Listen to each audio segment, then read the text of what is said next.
તો કિસાન મિત્રો, શિવાંશ ખાતર જે આપણે કમ્પ્લીટ 4 ફૂટની હાઇટ લઈ લીધી છે અને એમાં આપણે ગૌ માતાના ખીરામાંથી જે ડેવલપ કરેલા બેક્ટેરિયા છે તેનાથી થર બાય થર આપણે પલાળતી ગયા છીએ. અને જો આ રીતે શિવલિંગનો આકાર આવી જાય છે, તમે આકાર જોઈ શકો છો.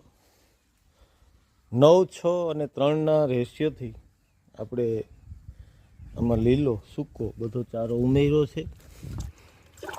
અને જો મહામૃત્યુંજય મંત્ર આવડતો હોય તો આપણે બોલી અને અભિષેક આ રીતે શિવલિંગનો થતો હોય એમ કરી શકીએ. અને આ જે ભાવાત્મકતાથી શિવનો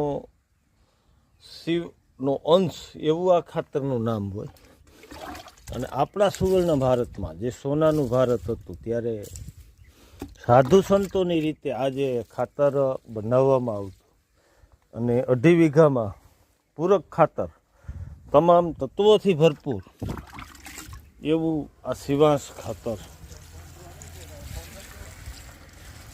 ખાલી માથે અભિષેક કરવાથી બધે એ જે દ્રાવણ પ્રસરતું હોય અને ટેમ્પરેચર લીધા વગર ટેમ્પરેચર મળે અને ખાતર સડવાની જે પ્રક્રિયા છે એમાં જે ઉપયોગી આપણા તત્વો છે એ મરી જતા હોય. ગાયમાંના જે ગોબરમાં જે બેક્ટેરિયા છે ને એ હાઈએસ્ટ ટેમ્પરેચરમાં ખાડમાં સેડવવાથી બળી જતા હોય.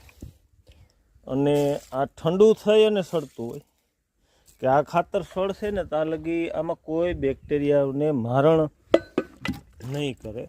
અને આ ખાતર 17 દીમાં અવેલેબલ વાપરવા યુદ્ધ થઈ જતું હોય એવું કોઈ જો ખેતીમાં ખાતર હોય ને અને એવી કોઈ પદ્ધતિ હોય ને તો એ શિવાંશ પદ્ધતિ છે.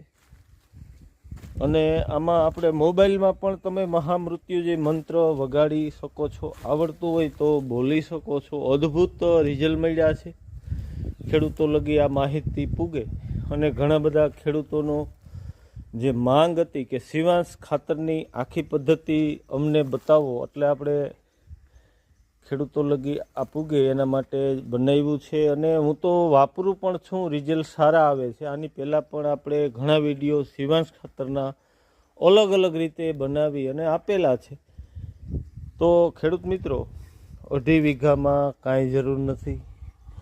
ખાલી આ 17 દિવસમાં તૈયાર થઈ જાય. અને તમે ઇનકેસ ફેરવી ન શકો તો આને આપણે આમ જનરલ તો એનો નિયમ છે 3 દીએ પલટાવવું, 3 દીએ પલટાવવું. આ રીતે 5 વાર